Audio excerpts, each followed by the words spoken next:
Okay વિદ્યાર્થી મિત્રો, ફરી પાછા નવા દાખલા સાથે મનીષ જોડે આપની સમક્ષ હાજર થયો છે. મિત્રો વિદ્યાર્થી મિત્રો, આજે આપણે એક દાખલો એવો જોઈએ કે સમતલ સિક્કો જે છે એને એકવાર ઉછાળો, બે વાર ઉછાળો અને 3 વાર ઉછાળો તો કયા કયા પરિણામ મળે આપસોને ખ્યાલ છે.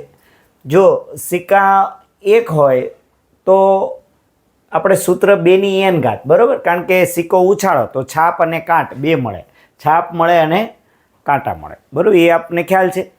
તો આપણે 2ની n ઘાત એવું સૂત્ર આપણી પાસે છે. હાલો કે ભાઈ સૂત્ર આપણું જે છે સિક્કા માટે કુલ પરિણામ શોધવાનું સૂત્ર કયું છે? 2ની n ઘાત. ઓકે, આ તમે તરત જ ખબર પડે એવું જ છે.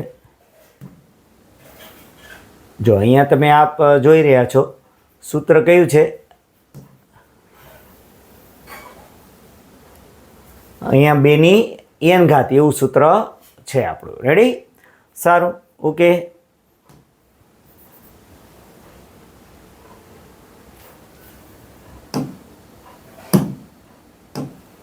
સારું મિત્રો, તો 2ની n ઘાત એવું સૂત્ર શું કામ? કે ભાઈ એમાં છાપ આવે અને કાંટો આવે છે, એટલે સિક્કાને આપણે એકવાર ઉછાળીએ, ધારો કે, બરાબર, સિક્કાને આપણે કે ભાઈ સૂત્ર તો આપણું 2ની n ઘાત છે. ભાઈ સિક્કાને એકવાર ઉછાળો, હાલો સિક્કાને એક વાર તો 2ની 1 ઘાત કરો એટલે પરિણામ કેટલા મળશે? 2. કયા કયા? કે ભાઈ કાં છાપ હોય અને કાં કાંટા હોય. રેડી? તો આ 2 પરિણામ મળે. 2ની 1 ઘાત બરાબર 2 એટલે કયા 2 પરિણામ મળ્યા? છાપ અને કાટ. કારણ કે સિક્કો કોઈ રીતે પૂછી શકશે, કારણ 2 વારે ઉછાળવાનું પૂછાય, 1 વારે એને 3 વાર પણ ઉછાળવાનું પૂછાય. હાલો, તો 2ની n ઘાત જો 2 વાર ઉછાળીએ તો 2નો વર્ગ એટલે કેટલા થયા? 4. તો કયા કયા પરિણામ મળે? 2 છાપા, બરાબર, પછી છાપ, કાટ, કાટ, છાપા અને બંને કાંટા. આ 4 પરિણામ જે હાવ સરળ લખવા, કે ભાઈ 4 પરિણામ લખવા હોય તો કેવું ઇઝી છે કે ભાઈ 2 છાપ હોય, 1 છાપ કાટ, 1 કાંટા અને છાપ અને 2 કાંટા, આવી રીતે 4 પરિણામ આવડે. તો હવે 2ની 3 ઘાત મિત્રો ખાસ સમજી લો, 2ની 3 ઘાત તો કેટલા પરિણામ થયા? 8 થયા.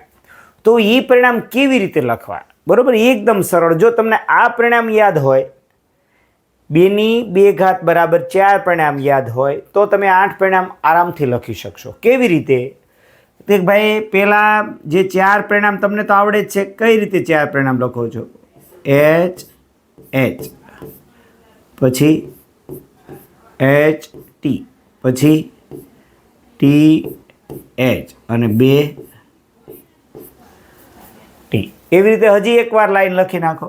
2 છાપા, પછી 1 છાપ અને કાટ, પછી કાંટા અને છાપા. રેડી? હવે શું કરવાનું મિત્રો? જો આ મેં 4 પરિણામ જે છે એ લખી નાખ્યા, અહીંયા 4 પરિણામ લખી નાખ્યા. આગળની હરોળમાં તમે અહીંયા H H H લખી નાખો. અહીંયા આગળની હરોળમાં શું લખી નાખો? T T અને T લખી નાખો. રેડી ભાઈ? જો આ 4 પરિણામ થઈ ગયા, આ 4 પરિણામ, એટલે કુલ કેટલા થઈ ગયા ભાઈ? 8 પરિણામ આપણા થઈ ગયા. રેડી મિત્રો? તો આ પરિણામ લખવા એકદમ સરળ છે. 8 પરિણામ જે પરીક્ષામાં તમારે સરળતાથી આ 8 પરિણામ લખાઈ ગયા, ધારો કે, બરાબર, આ 4 અને આ 4, બરાબર, એટલે કુલ કેટલા થયા? હવે મિત્રો સમજાયું તમને શું કરવાનું? 4 પરિણામ આવડે એમાં આગળ H H ઉમેરી દો, અહીંયા શું ઉમેરી દેશો? T T T, એટલે 8 પરિણામ થઈ ગયા. હવે એક દાખલો આપણો ટેક્સ્ટ બુકનો છે ભાઈ, શું કહે છે? અહીંયા છે આવો દાખલો. શું કહે છે? એક પેટો મિત્રો,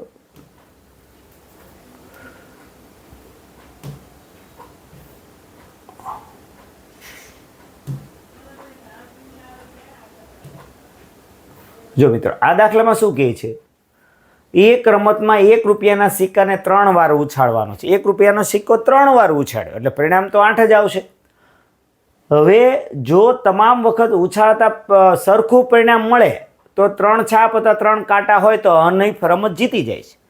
જો ત્રણેય પરિણામ સરખા મળે તો હનીફ છે એ રમત જીતી જાય છે, અન્યથા હારે છે તો હનીફ રમત હારે તેની સંભાવનાની ગણતરી કરવાની છે. તો હનીફ રમત જીતી જાય એવા કેટલા પરિણામ થાય મિત્રો એ જોઈ લો ખાસ. હાલો, હનીફ રમત જીતી જાય, અહીંયા એક પરિણામ આ, એક પરિણામ આ, એટલે આમાં શું થાય? એની જીત થાય ને. આમાં શું થાય? જીત. અહીંયા શું થાય?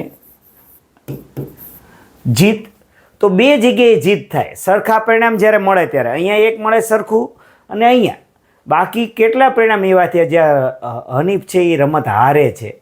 તો એ સિવાયના બાકીના તમામ પરિણામ છે એમાં હનીફ છે એ હારે છે, કારણ કે સમાન હોય ત્યાં જ જીત થાય. બાકી અહીંયા જો અહીંયા હારે, અહીંયા હારે, અહીંયા.